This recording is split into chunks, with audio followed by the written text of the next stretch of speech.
Nunca imaginé que mi vida pudiera cambiar de la noche a la mañana. El modesto piso en las afueras de Valencia que compartía con Javier había sido nuestro hogar durante 8 años, y aunque las paredes necesitaban una mano de pintura y la cocina era más pequeña de lo que me hubiera gustado, era nuestro rincón en el mundo. Los problemas económicos siempre habían estado presentes, como una sombra que se alargaba cada fin de mes cuando tocaba pagar la hipoteca.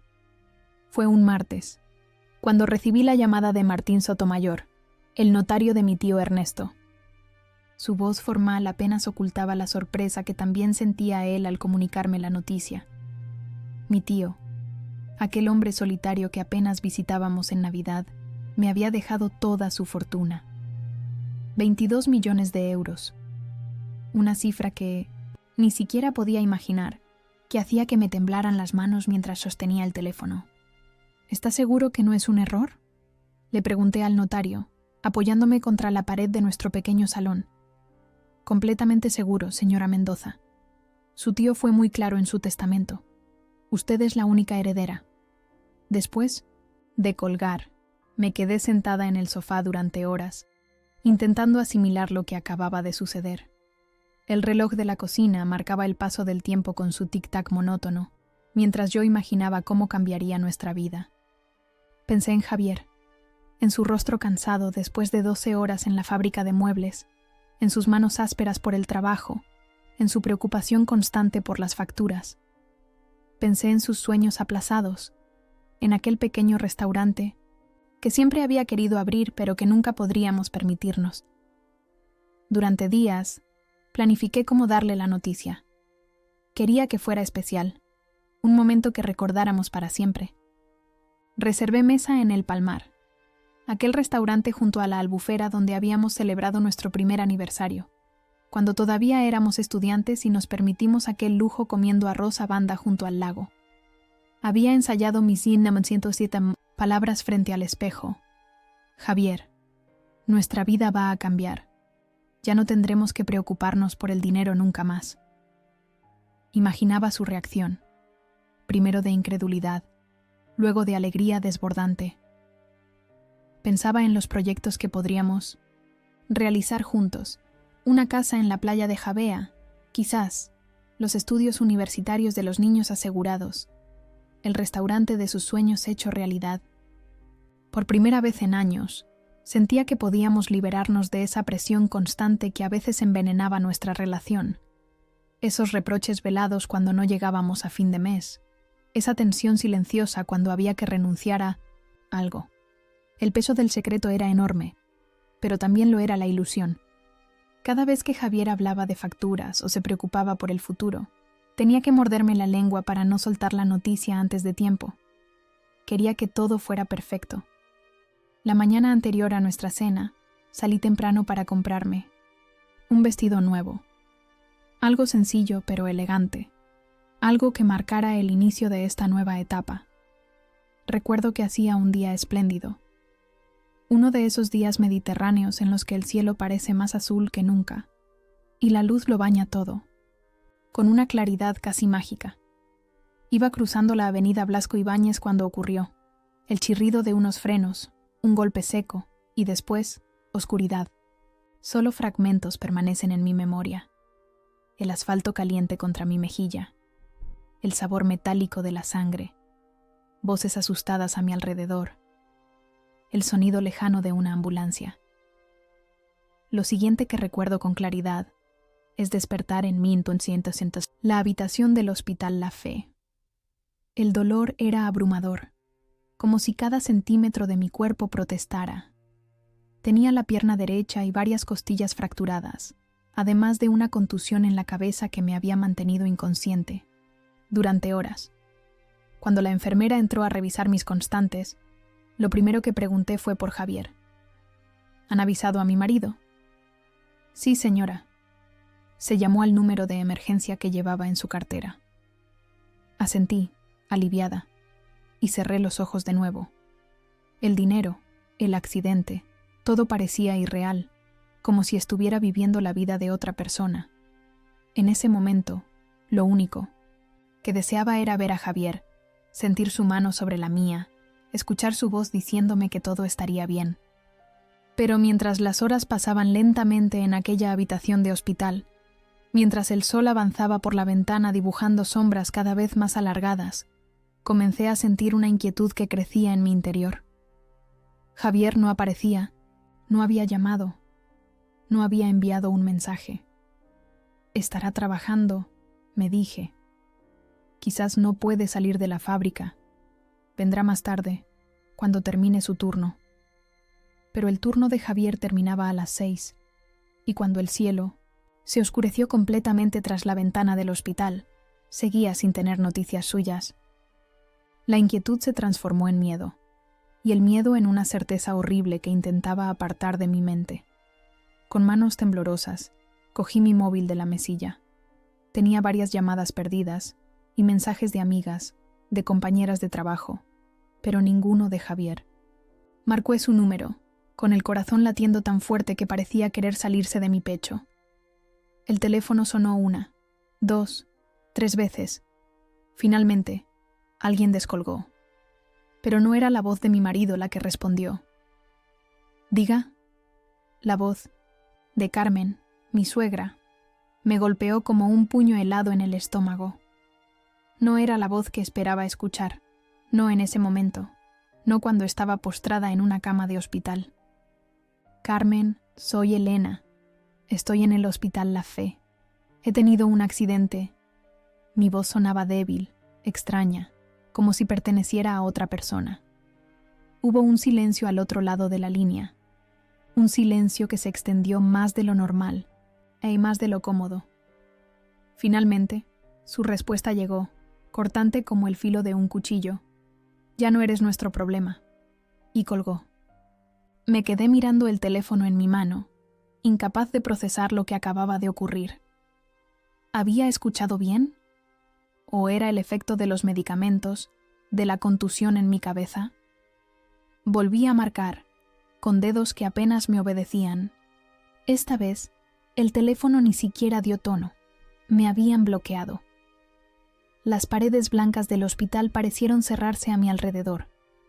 El pitido constante de las máquinas que monitorizaban mis constantes vitales se convirtió en un recordatorio, cruel, de que seguía viva, de que todo esto era real. Durante 5 días, esperé. Esperé a que fuera un malentendido, a que Javier apareciera por la puerta con flores y disculpas, explicando que su madre había enloquecido, que él había perdido el móvil, que había alguna razón lógica para su ausencia. Cada vez que escuchaba pasos en el pasillo, mi corazón daba un vuelco. Cada vez que la puerta se abría, contenía la respiración, pero nunca era él. Fueron mis amigas quienes aparecieron. Primero Lucía, con su energía desbordante y su indignación mal contenida. «¿Dónde cojones está Javier?», preguntó nada más entrar, aunque suavizó su tono al ver mi estado. Después vino Sofía, más calmada, más práctica, trayendo ropa limpia y productos de aseo. También vinieron compañeros del instituto, donde daba clases de literatura, incluso padres de algunos alumnos que se habían enterado del accidente. Todos preguntaban por Javier. Todos intercambiaban miradas cuando yo murmuraba excusas cada vez menos convincentes. «Está muy ocupado en el trabajo. Ha tenido que ir a ver a su madre, que no se encuentra bien. Vendrá mañana seguro».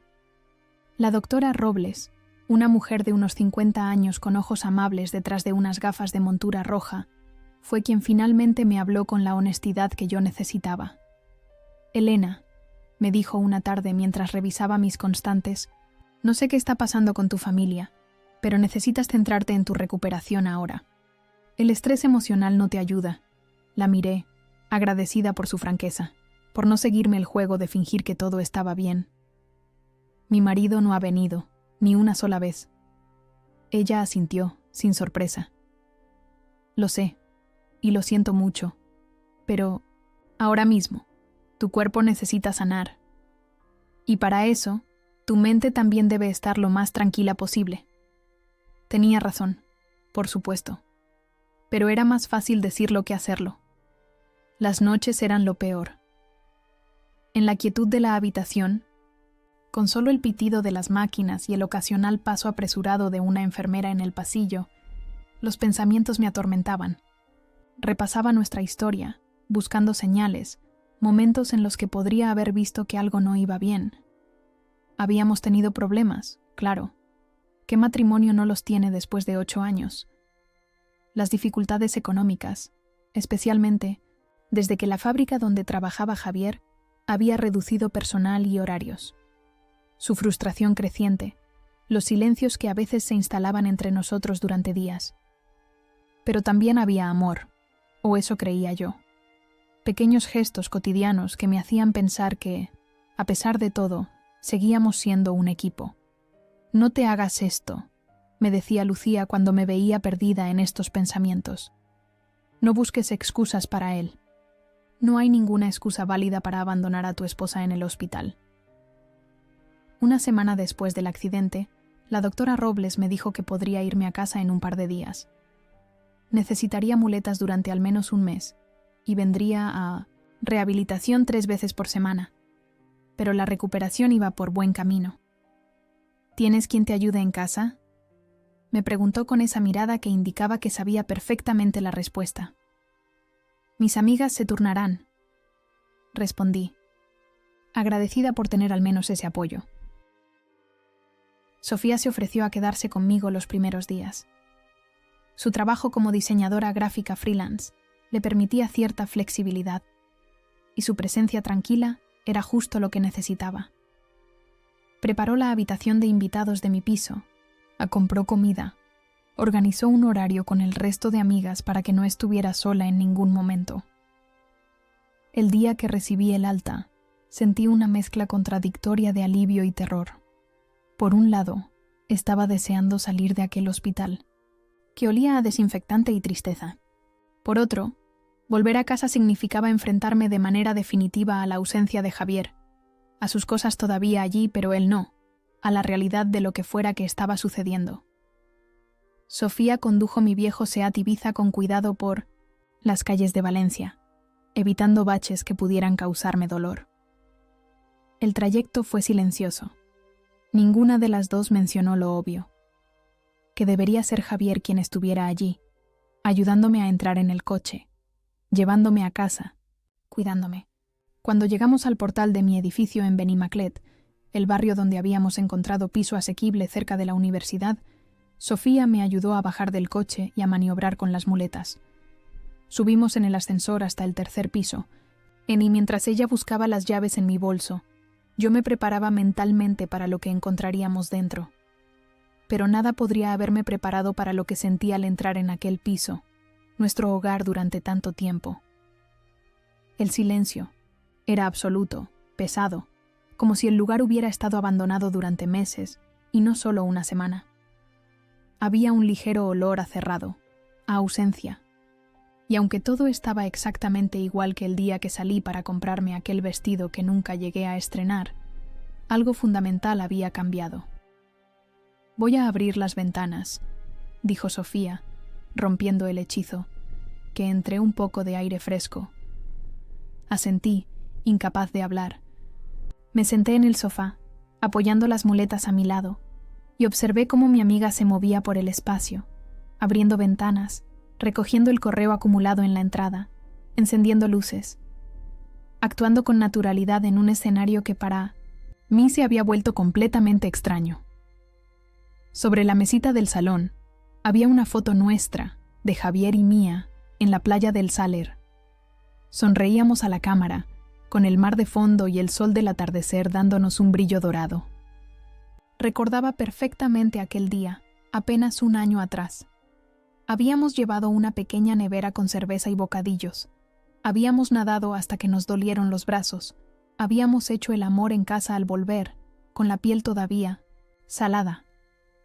«¿Quieres que guarde las fotos?», preguntó Sofía, que me había visto mirar fijamente aquel marco.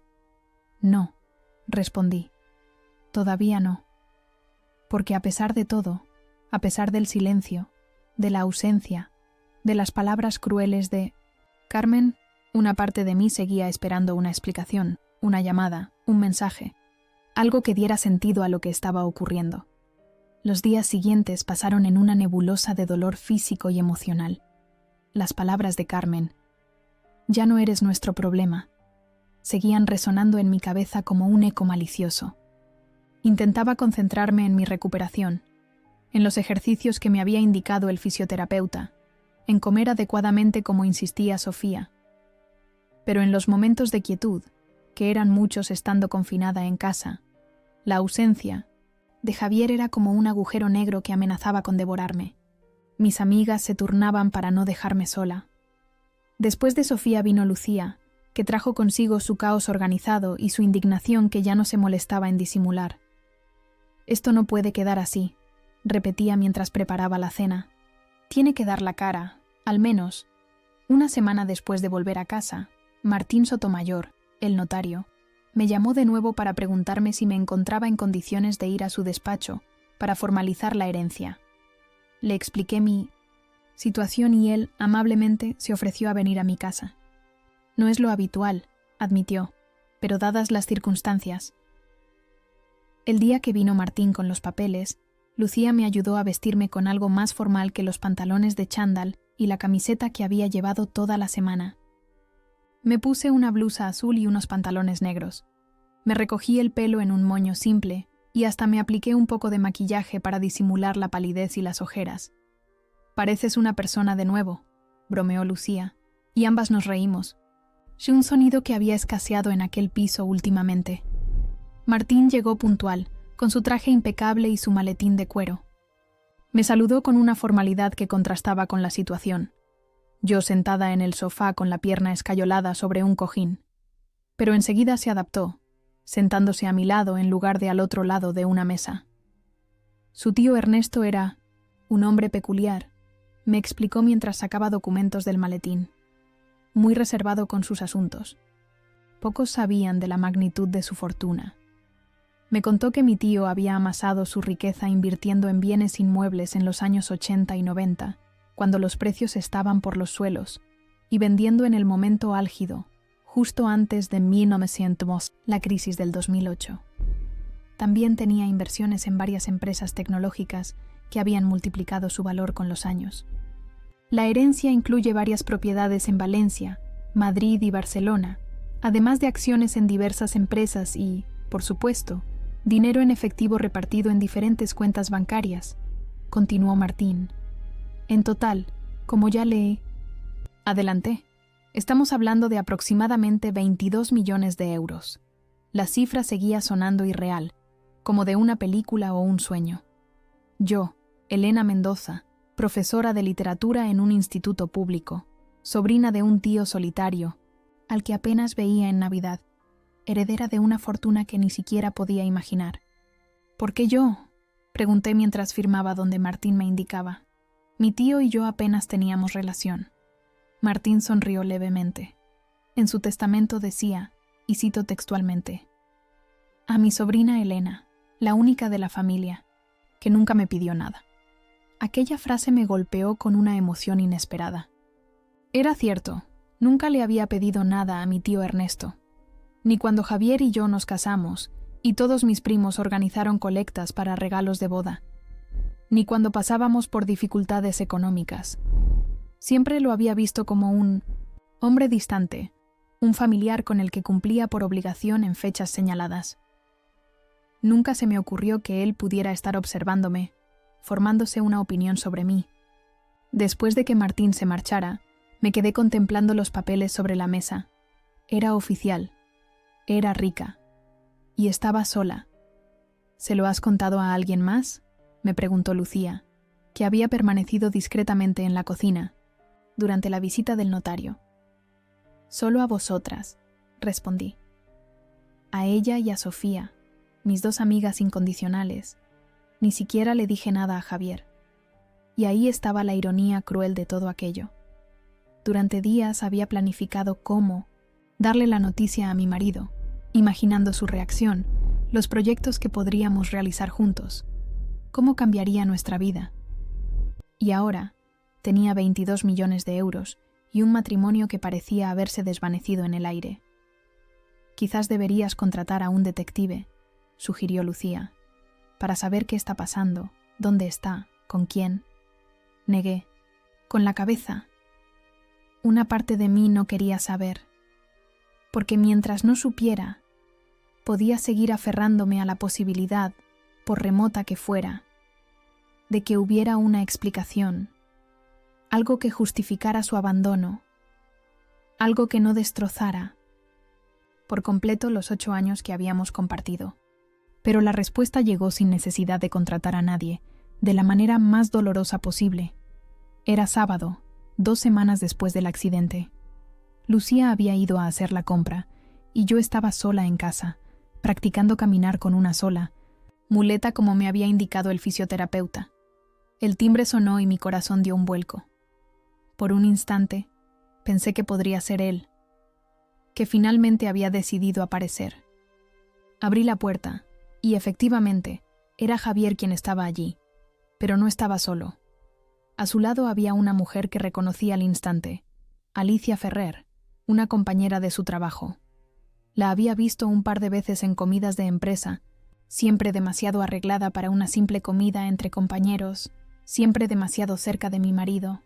«Vengo a por mis cosas», dijo Javier sin preámbulos, sin un «hola», sin un «¿cómo estás?», como si yo fuera una desconocida y no la mujer con la que había compartido 8 años de su vida. Me quedé paralizada, incapaz de procesar lo que estaba ocurriendo. Javier aprovechó mi shock para entrar, pasando junto a mí sin mirarme, dirigiéndose directamente a nuestro dormitorio. Alicia le siguió, pero al pasar a mi lado no pudo evitar una mirada de triunfo, una sonrisa mezquina que me revolvió el estómago. Los seguí como pude, apoyándome en la muleta, sintiendo que mi propio hogar se había convertido en territorio hostil. Javier estaba sacando ropa de su armario y metiéndola desordenadamente en una maleta abierta sobre nuestra cama. La cama donde habíamos dormido juntos durante años, donde habíamos hecho el amor, donde habíamos hablado de nuestros sueños y miedos. «¿Cómo puedes hacer esto?», conseguí preguntar finalmente, mi voz apenas un susurro. «¿Cómo has podido abandonarme en el hospital?». Javier siguió a lo suyo, sin dignarse a mirarme. Fue Alicia quien respondió, con una voz cargada de veneno. «Lleváis meses separados emocionalmente. Él mismo me lo ha dicho. Solo vivíais juntos por costumbre, por cobardía. Le estabas ahogando con tus quejas, con tu mediocridad. Cada palabra era como una bofetada. ¿Era así como Javier me veía? ¿Como una carga? ¿Como alguien mediocre que le impedía avanzar? Llevábamos meses separados, y yo ni siquiera ¿me había dado cuenta? Eso no es cierto», dije, aunque mi voz sonó más débil de lo que pretendía. «Javier, mírame. Dime tú mismo que ya no me quieres, que todo lo que hemos vivido juntos no significa nada». Por fin, Javier se detuvo. Se giró lentamente hacia mí, y lo que vi en sus ojos me heló la sangre. No había dolor, ni conflicto, ni siquiera ira. Solo había un vacío frío, una indiferencia total que me hizo darme cuenta de que el hombre al que había amado ya no existía, si es que alguna vez había existido realmente. «Se acabó, Elena», dijo con una calma que resultaba más cruel que cualquier grito. «Hace tiempo que se acabó. El accidente solo precipitó las cosas». «¿Precipitó las cosas?», repetí incrédula. «¿Te refieres a que casi me muero y tú decides que es el momento perfecto para dejarme?». Alicia soltó una risita que me atravesó como un cuchillo. Estaban disfrutando con esto, me di cuenta de repente. Disfrutaban viéndome así, débil, confundida, herida. Era un espectáculo para ellos, una oportunidad de sentirse superiores, triunfantes. «Siempre tan dramática», comentó Alicia, mirando a Javier con complicidad. «¿Ves por qué decías que era agotador vivir con ella?». Javier esbozó una sonrisa cómplice que me destrozó por dentro. Cerró la maleta y se dirigió a la puerta, con Alicia pegada a él como una sombra. «Te mandaré los papeles del divorcio», dijo por encima del hombro, como quien comenta que mandará un paquete o un mensaje. Y entonces ocurrió algo inesperado. Alicia, que iba delante, se detuvo en seco al pasar junto a la mesa del salón. Su mirada se clavó en los papeles que había dejado allí esa mañana, los documentos de la herencia que había estado revisando. Al principio, Alicia no pareció entender lo que estaba viendo.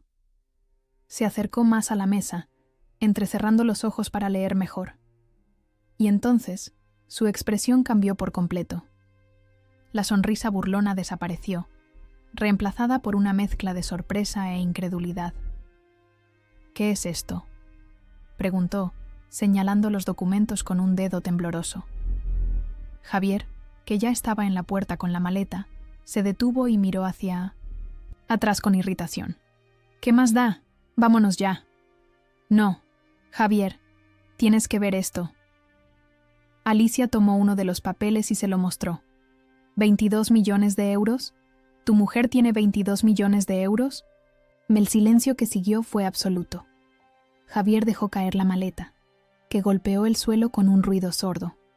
Se acercó lentamente a Alicia, arrebatándole el documento de las manos. Sus ojos recorrieron las cifras. El nombre de mi tío, Ernesto, mi nombre como única heredera. «Es una broma», murmuró. «Tiene que ser una broma». Me apoyé en la muleta, sintiendo una extraña calma apoderarse de mí. El shock inicial había pasado, dejando en su lugar una claridad que no había experimentado en semanas. «No es ninguna broma», dije, mi voz más firme de lo que había estado en toda la conversación. «Mi tío Ernesto me dejó toda su fortuna. Me enteré el día del accidente. De hecho, iba a contártelo esa noche, en la cena que había, reservado en el Palmar». Los ojos de Javier se movían del papel a mí y de nuevo al papel, como si no pudiera procesar la información. Alicia se había quedado pálida, inmóvil, su expresión triunfal completamente borrada. «Pero eso es. Javier no conseguía articular una frase completa. «Una ironía», completé por él. «¿No es eso lo que ibas a decir? Una ironía que me dejaras justo cuando por fin podríamos haber vivido sin preocupaciones económicas, cuando podríamos haber abierto ese restaurante con el que siempre soñaste, cuando podríamos haber viajado, cambiado de casa, hecho todo lo que no podíamos permitirnos». Vi cómo su rostro se transformaba, cómo la indiferencia daba paso a algo más complejo, una mezcla de incredulidad, arrepentimiento y anhelo, que más me dolió, cálculo. Casi podía ver los engranajes girando en su cabeza, reconsiderando su decisión a la luz de esta nueva información. «Elena, comenzó, su tono completamente diferente ahora, casi suplicante. «Ni se te ocurra», le interrumpí. «Ni se te ocurra intentar arreglar esto ahora». Alicia parecía haber salido de su estupor inicial. Se acercó a Javier y le agarró del brazo, como reclamando su propiedad. «No tiene importancia», dijo, aunque su voz carecía de la seguridad anterior. «El dinero no lo es todo». «Por supuesto que no», respondí. «El amor, la lealtad, el respeto, eso sí importa. Y está claro que ninguno de vosotros sabe nada de eso». Javier se soltó del agarre de Alicia y dio un paso hacia mí. Su expresión había cambiado por completo. Ahora intentaba parecer contrito, arrepentido, pero yo podía ver la falsedad en sus ojos, la codicia mal disimulada. «Elena, escúchame. Esto ha sido un malentendido. Yo nunca quise dejarte así. Fue la presión, el estrés, Alicia insistiendo». Su voz sonaba desesperada, casi patética. Alicia le miró con los ojos como platos. «¿Qué estás diciendo? ¿Ahora me vas a culpar a mí?». Y así comenzó entre ellos una discusión que me resultó tan reveladora como dolorosa. Se echaban la culpa mutuamente, contradiciéndose, revelando mentiras que habían compartido, promesas que nunca habían tenido intención de cumplir. Era como ver una obra de teatro grotesca, un espectáculo de mezquindad y egoísmo. Me senté en el sofá, agotada física y emocionalmente. Mi pierna escayolada me dolía, pero el dolor más profundo venía de darme cuenta de que el hombre con el que había compartido mi vida era un completo desconocido. O peor, alguien a quien había idealizado, proyectando en él virtudes que nunca tuvo. Suficiente, dije finalmente, interrumpiendo su discusión. Coged lo que habéis venido a buscar y marchaos, los dos. Javier me miró, y por un momento creí ver al hombre que pensaba que conocía, al que había amado, durante años. Dio otro paso hacia mí, extendiendo una mano conciliadora. Elena, por favor, podemos hablar de esto, podemos solucionarlo. ¿Solucionarlo? Repetí con incredulidad. Me abandonaste en el hospital. Ni siquiera llamaste para saber si estaba viva o muerta. Tu madre me dijo que ya no era vuestro problema. ¿Y crees que se puede solucionar? Alicia soltó una risa nerviosa. Y no seas dramática. Solo fue un accidente menor. La miré fijamente, incapaz de creer su cinismo. Tuve una conmoción cerebral, varias costillas rotas y una pierna fracturada. Estuve inconsciente durante horas. Los médicos dijeron que tuve suerte de sobrevivir. Bueno, pero estás bien ahora, ¿no? Insistió ella, como si mi trauma físico y emocional fuera un inconveniente menor que estaba exagerando. Fue entonces cuando algo se rompió dentro de mí. No fue rabia, ni siquiera indignación. Fue como si una cuerda que me mantenía atada a una versión de mí misma, la esposa comprensiva, la mujer que perdonaba, la que siempre daba segundas oportunidades, se hubiera cortado de golpe. Y quiero que os vayáis, dije con una calma que me sorprendió a mí misma. Ahora mismo. Javier pareció querer decir algo más, pero mi expresión debió disuadirle. Recogió la maleta que había dejado caer, y tras una última mirada, que intentaba ser significativa pero solo consiguió parecer patética, se dirigió a la puerta. Alicia le siguió, pero antes de salir, se giró hacia mí con una sonrisa que pretendía ser desafiante. Disfruta de tu dinero. El amor no se compra. Tienes razón, respondí. El amor no se compra. Se gana con lealtad, respeto y honestidad. 3 cosas que ninguno de vosotros parece conocer. La puerta se cerró tras ellos, y me quedé sola en el silencio de aquel piso que ya no sentía como mi hogar. Miré a mi alrededor, a los muebles que habíamos elegido juntos, no a las fotos en las paredes, a los pequeños objetos que contaban la historia de nuestra vida en común. Todo me parecía ajeno ahora, como perteneciente a otra vida, a otra Elena. El sonido de llaves en la puerta me sobresaltó. Por un horrible momento pensé que Javier había vuelto, pero era Lucía, cargada con bolsas de la compra. ¿Qué ha pasado?, preguntó nada más verme. Parece que hayas visto un fantasma. Le conté todo entre lágrimas que no sabía si eran de dolor, rabia o simple agotamiento. Lucía dejó las bolsas en el suelo y se sentó a mi lado, abrazándome. Mientras yo hablaba, es lo mejor que podía pasar, dijo cuando terminé mi relato. Ahora sabes exactamente quién es y puedes seguir adelante. ¿Cómo?, pregunté, sintiéndome más perdida que nunca. ¿Cómo sigo adelante después de esto? Lucía me miró con una mezcla de compasión y determinación.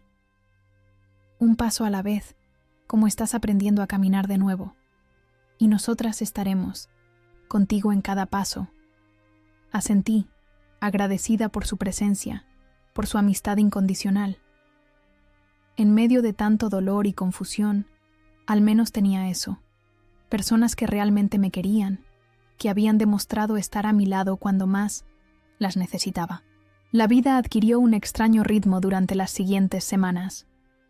Por las mañanas acudía a rehabilitación en el Hospital La Fe, donde la fisioterapeuta, una mujer menuda y enérgica llamada Pilar, me torturaba con ejercicios que me hacían sudar y, a veces, maldecir entre dientes.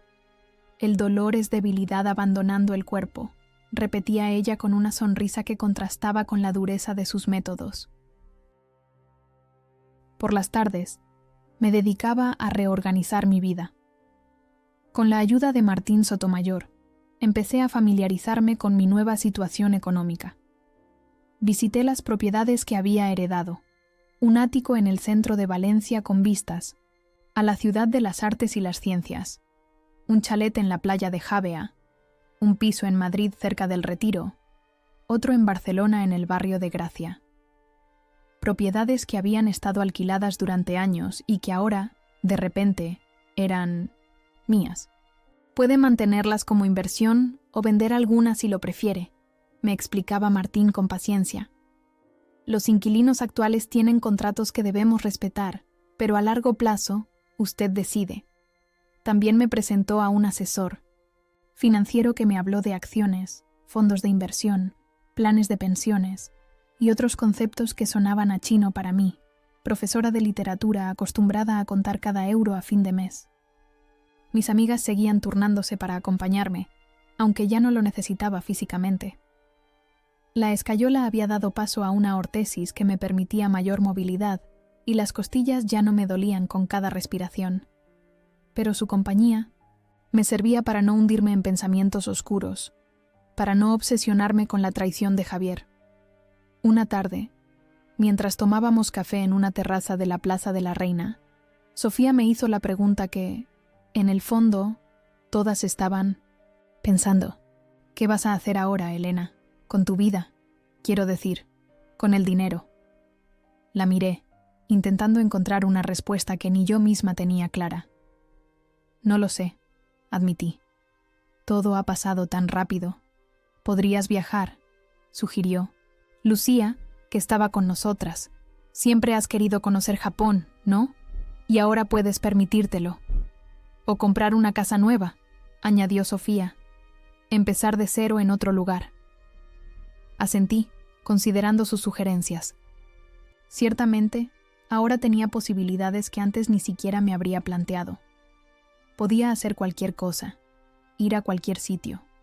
Y sin embargo, me sentía extrañamente vacía, como si el dinero hubiera llegado demasiado tarde para llenar el hueco que había dejado la traición. ¿Sabéis lo que realmente me gustaría? Dije finalmente. Donar parte del dinero a causas que merezcan la pena. Mi tío vivió toda su vida acumulando riqueza, pero por lo que me contaba, Martín nunca pareció disfrutarla realmente. No quiero acabar así. Mis amigas intercambiaron miradas, y luego Lucía sonrió ampliamente. Me parece una idea excelente. ¿Tienes alguna causa en mente? Así nació lo que más tarde se convertiría en la Fundación Ernesto Mendoza, dedicada a proporcionar becas para estudiantes sin recursos y apoyo a mujeres víctimas de violencia de género. Empecé a reunirme con abogados, gestores, trabajadores sociales, diseñando lo que sería el proyecto de mi vida.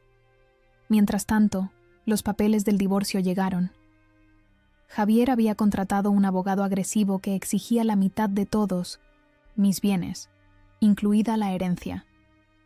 Martín me tranquilizó explicándome que la herencia, al ser posterior a nuestro matrimonio y específicamente a mi nombre, no entraba en los bienes gananciales.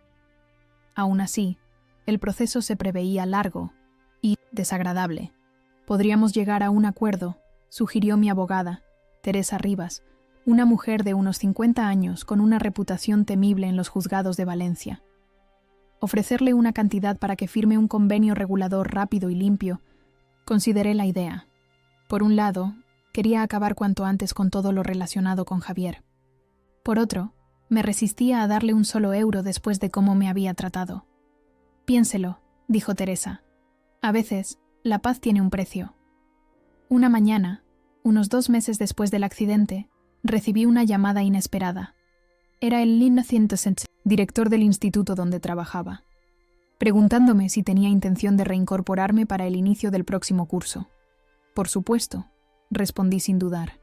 Estaré completamente recuperada para septiembre. Excelente, dijo. Él, claramente aliviado. Los alumnos preguntan por ti constantemente, especialmente los de bachillerato. Esa conversación me hizo reflexionar. A pesar de mi nueva situación económica, no quería abandonar la enseñanza. Era mi vocación, lo único que realmente me había hecho sentir útil y realizada a lo largo de los años. El dinero me daba libertad, sí, pero no tenía por qué cambiar lo que yo era en esencia. Hablando de ello con Sofía y Lucía, surgió la idea de crear un fondo específico para el instituto, para becas, material, actividades extraescolares. Puedes seguir siendo profesora y, además, ayudar de otras maneras, sugirió Sofía. Aquella tarde, después de una reunión con Teresa para discutir los términos del posible acuerdo con Javier, decidí pasar por el piso para recoger más ropa. Había estado quedándome principalmente en el ático del centro, pero aún tenía muchas cosas en el piso que había compartido con Javier. Al llegar al portal, me encontré con Pilar, la vecina del segundo que siempre había sido amable conmigo. «Elena, qué alegría verte», exclamó abrazándome con cuidado. «¿Cómo va la recuperación?» Le expliqué que iba bastante bien, que ya casi no necesitaba la ortesis y que el dolor había disminuido considerablemente. «¿Y Javier?», preguntó ella, con una expresión que me hizo sospechar que ya sabía la respuesta. «Nos estamos divorciando», respondí simplemente. Pilar asintió, sin mostrar sorpresa. Lo imaginaba. Le he visto varias veces con esa mujer, entrando y saliendo como si fuera su casa. Sentí una punzada de dolor, pero no tan intensa como esperaba. «¿Está viviendo aquí?», pregunté, más por curiosidad que por otra cosa. «Oh, sí, desde hace unas semanas. Bastante ruidosos. Por cierto, especialmente ella. La idea de Javier y Alicia viviendo en el piso que había sido mi hogar durante 8 años debería haberme afectado más, pero curiosamente me sentí casi indiferente. Ese lugar ya no me pertenecía emocionalmente, ya no formaba parte de mi futuro. Me despedí de Pilar y subí en el ascensor hasta el 3er piso. Al salir, me detuve en seco. Javier y Alicia estaban frente a la puerta de nuestro, ahora, su piso, discutiendo acaloradamente. Estaban tan absortos en su pelea que no me vieron de inmediato. «¡Me lo prometiste!», gritaba ella. «Dijiste que habría dinero suficiente». «Y lo habrá», respondía él, con un tono que yo conocía bien, el que usaba cuando intentaba calmar a alguien sin tener realmente una solución.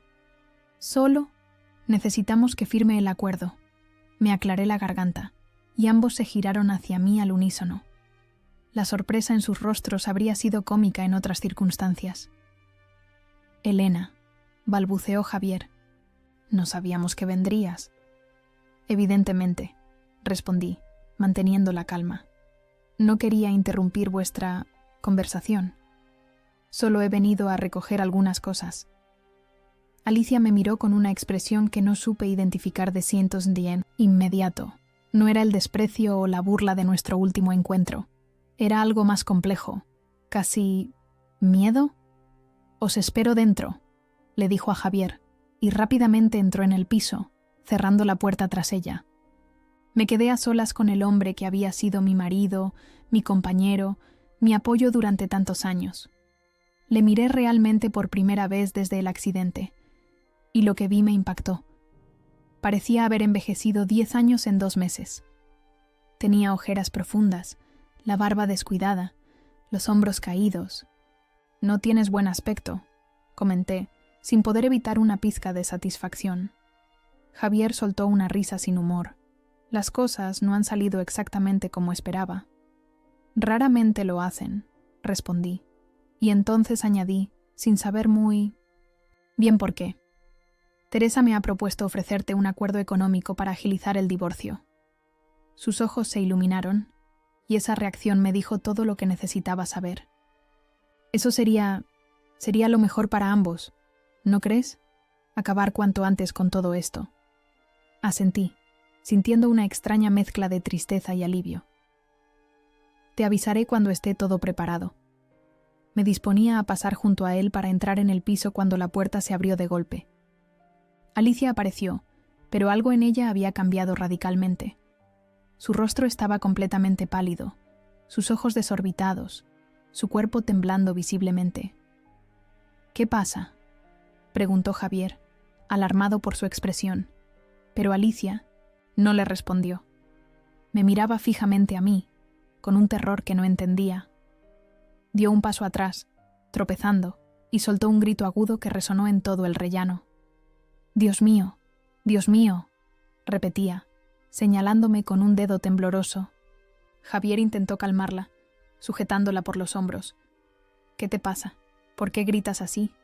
«Es ella», chilló Alicia, con una voz quebrada por el pánico. «Es ella, Javier, la mujer del accidente». Las palabras de Alicia quedaron suspendidas en el aire, como una bomba a punto de estallar. Javier la miraba sin comprender, mientras yo intentaba procesar lo que acababa de escuchar. La mujer del accidente. No podía ser una coincidencia. ¿De qué estás hablando?, me preguntó Javier. Su voz una mezcla de confusión e impaciencia. Alicia no apartaba sus ojos de mí, aterrorizada como si estuviera viendo un fantasma. El accidente, en Blasco Ibáñez. Yo conducía el coche. Fue ella a quien atropellé. El tiempo pareció detenerse. De repente, fragmentos de memoria que había perdido empezaron a encajar. El chirrido de frenos, un Seat León blanco, una mujer al volante que miraba su teléfono, el impacto. «Tú», murmuré, incapaz de articular una frase completa. «Y fuiste tú quien me atropelló y luego te diste a la fuga». Alicia temblaba incontrolablemente ahora, apoyándose en la pared para no caer. «No sabía que eras tú. Juro que no lo sabía. Cuando te vi en el hospital, no te reconocí». «¿En el hospital?», repetí, cada vez más confundida. «Fui a buscarte», confesó, con la voz entrecortada. «Después del accidente, entré en pánico y me fui, pero luego me sentí culpable. Averigüé a qué hospital te habían llevado y fui a preguntar por ti. Y allí viste a Javier», concluí, comenzando a entender la terrible secuencia de eventos. Alicia asintió, incapaz de sostenerme la mirada. Él estaba en la sala, de espera. Yo solo quería saber si estabas bien, pero entonces le reconocí de la fábrica y una cosa llevó a la otra.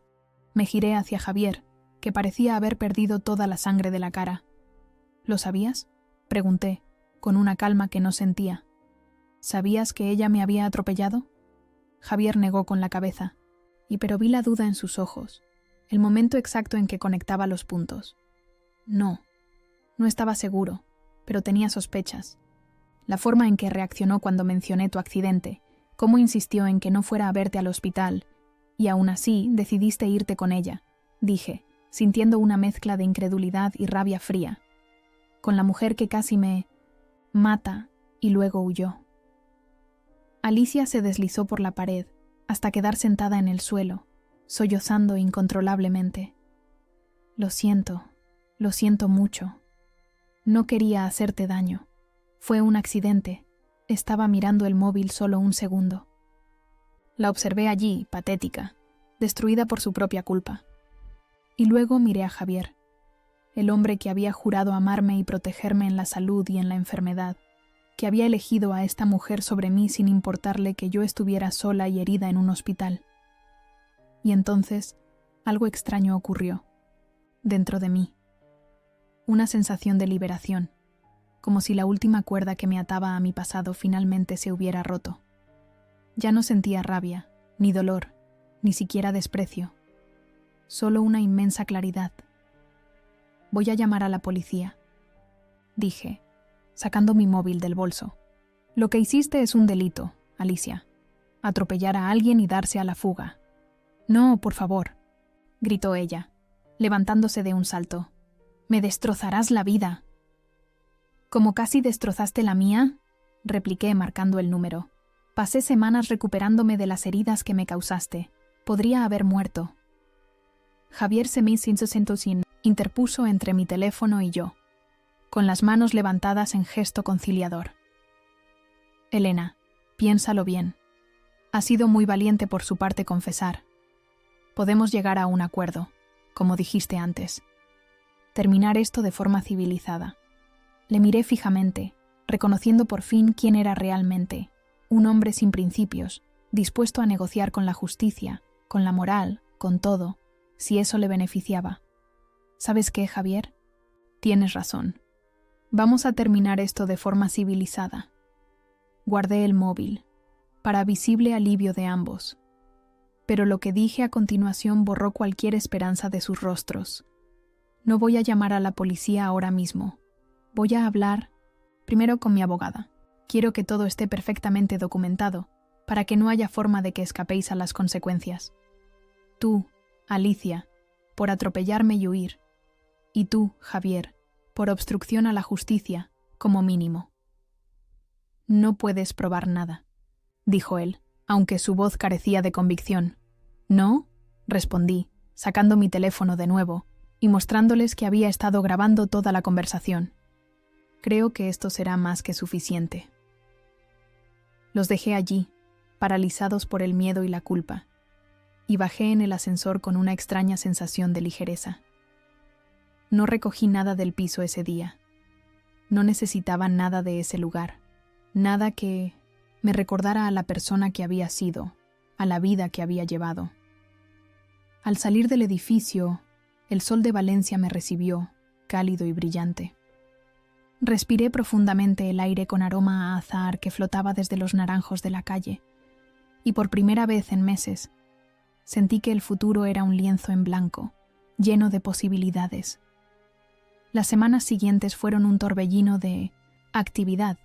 Tal como había prometido, llevé la grabación a Teresa, quien inmediatamente puso en marcha acciones legales contra Alicia por el atropello y contra Javier como cómplice después de los hechos. También presentamos una contrademanda en respuesta a sus pretensiones económicas en el divorcio, alegando abandono y crueldad.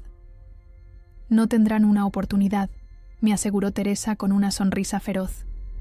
Con la confesión grabada y los informes médicos, Alicia probablemente enfrentará cargos penales. Y en cuanto a Javier, puede considerarse afortunado si no acaba sentado junto a ella en el banquillo de los acusados.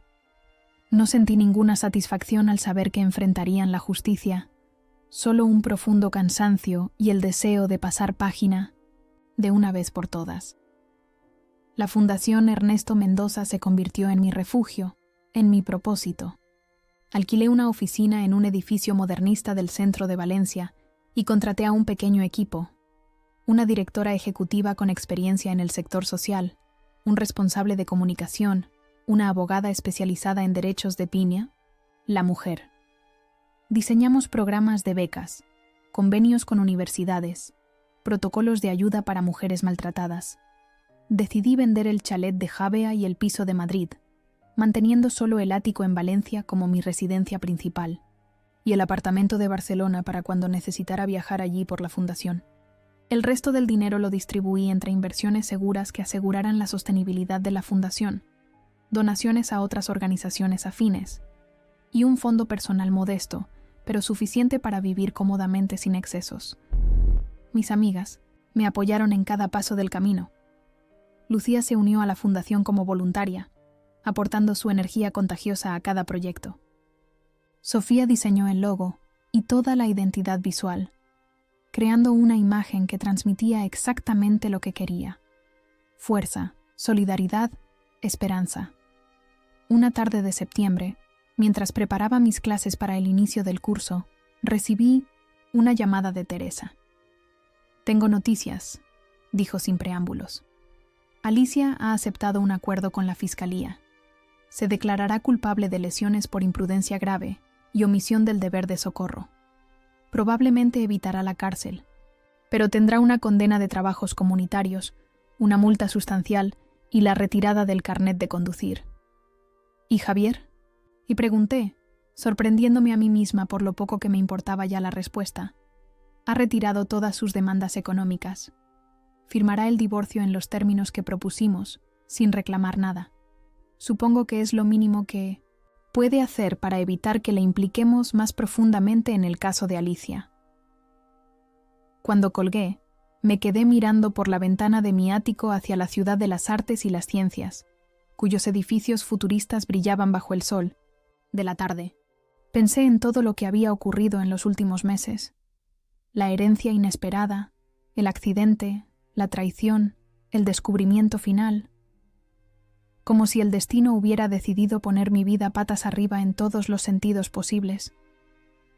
El timbre sonó, sacándome de mis reflexiones. Era Lucía, que venía a recogerme para ir a cenar con Sofía y otras amigas, una pequeña celebración por mi cumpleaños que había estado a punto de olvidar. ¿Lista?, preguntó con una sonrisa. Más que nunca, respondí, cogiendo mi bolso. Mientras bajábamos en el ascensor, Lucía me observó con curiosidad. Hay algo diferente en ti hoy. Pareces, no sé, como si te hubieras quitado un peso de encima. Sonreí, pensando en la llamada de Teresa, en todo lo que había quedado atrás. Supongo que por fin he entendido algo importante. ¿El qué?, preguntó ella, intrigada.